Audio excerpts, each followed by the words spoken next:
Di atas tadi mensinkronisasi daripada anggarannya yang sebenarnya tidak jauh berbeda dengan anggaran U20. Ya, jadi tidak jauh berbeda dengan U20. Yang kedua tadi kita sampaikan mengenai tentu hasil pertemuan dengan FIFA sesuai ajuan nanti rencana lapangan-lapangan yang kita prioritaskan 4-8 lapangan. Nah dari FIFA sendiri akan datang ke Indonesia, kita masih tunggu jadwalnya untuk kembali menseleksi lapangan yang diajukan. Tentu kita memprioritaskan lapangan yang sudah lolos sebelumnya untuk kejuaraan sebelumnya. Tetapi tentu yang saya sampaikan kepada rekan-rekan media bahwa kondisi lapangan yang sudah lolos sebelumnya tentu kan itu berbeda dengan hari ini. Nah itu yang nanti kita berikan kepada FIFA. Yang ketiga saya memohon kepada Kementerian Olahraga khususnya Pak Menteri untuk juga mendukung program tim nasional. Dan ini yang nanti salah satu di Ratas juga kita akan bicarakan mengenai detail dari program tim nasional. Jadi itu yang saya bisa sampaikan sementara. Terima kasih. Wassalamualaikum warahmatullahi wabarakatuh. Cukup.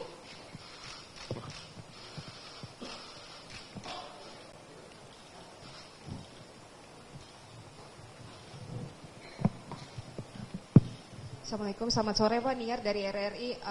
Tadi kan sebelumnya kan Pak Erik pernah bilang bahwa nantinya Liga 1 itu harus tetap berjalan meskipun ada turnamen ya Pak. Apakah nanti stadion yang diajukan itu nanti sementara untuk home base beberapa tim itu akan dialihkan atau seperti apa Pak? Terima kasih. Ya, pertanyaan sama tadi oleh Pak Menteri ke saya mengenai Liga 1 dan persiapan daripada Timnas dan U17. Saya sampaikan tadi ke Pak Menteri memang ada program jangka pendek, menengah dan jangka panjang untuk tim nasional. Kalau kita lihat untuk yang U17 ini memang sepertinya jangka pendek. Tetapi tentu kalau kita lihat ada yang namanya kejuaraan dunia U20 di tahun 2025. Artinya pemain yang U17 ini akan menjadi cikal bakal tim usia U20. Nah karena itu makanya memang kita benar-benar coba menseleksi daripada persiapan dari U17 ini semaksimal mungkin walaupun sepertinya jangka pendek. Lalu kita juga mendorong bagaimana persiapan tim U23 kita. Tadi saya jelaskan kepada Pak Menteri bahwa untuk AFF U23 itu tidak merupakan sasaran prioritas.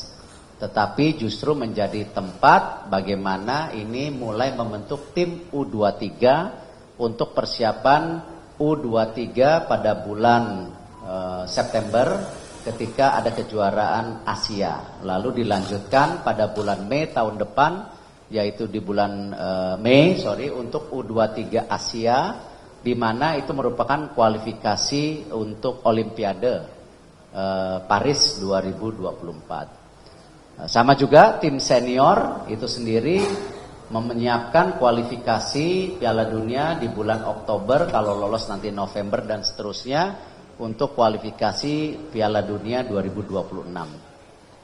Nah tentu ada yang di antara itu yaitu Asian Games.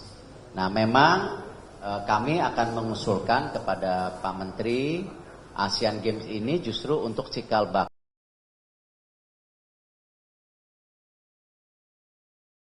20 ya yang memang kita prioritas untuk sebagai jenjang U23. Bagaimana dengan Liga?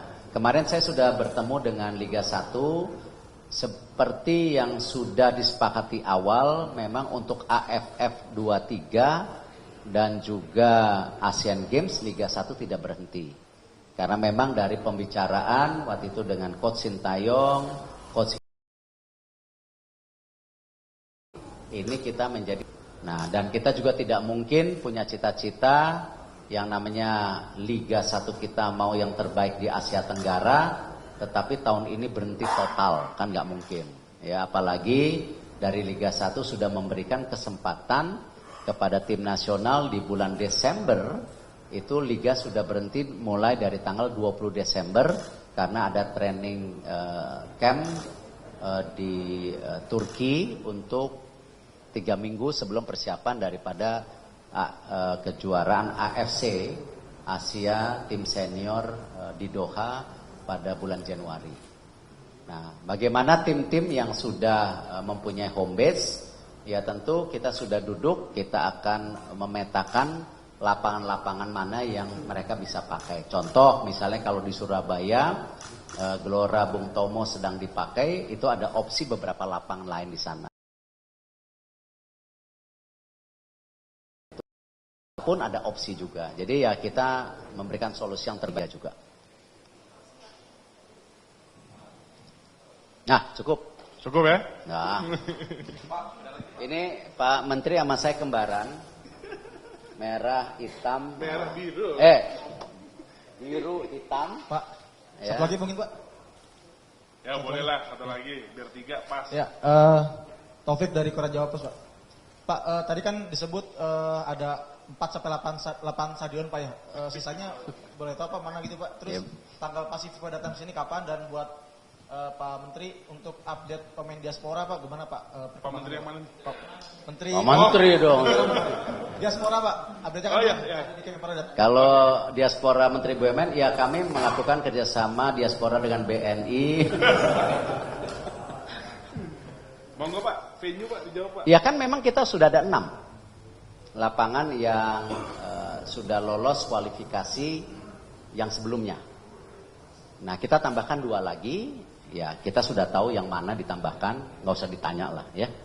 Udah ada 2, kan salah satunya udah tahu, yang satunya ya pasti yang deket-deket Jakarta, ya di deket kita lah itu. Kan ada beberapa lapangan deket Jakarta juga ya. Dah itu. Kalau terkait dengan pemain keturunan atau diaspora, kita dari database yang sudah dikumpulkan Kemenpora di bawah Departemen Diaspora kita, itu kita sudah memberikan kepada PSSI yang sudah diterima langsung oleh Ketua Umum PSSI dan langsung diberikan kepada Coach Bima.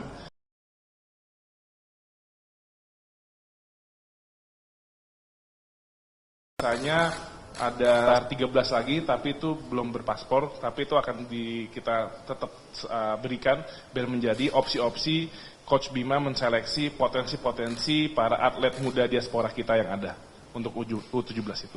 Terima kasih. Belum, baru meeting minggu kemarin. Kira-kira kapan? Ya secepatnya. Siap.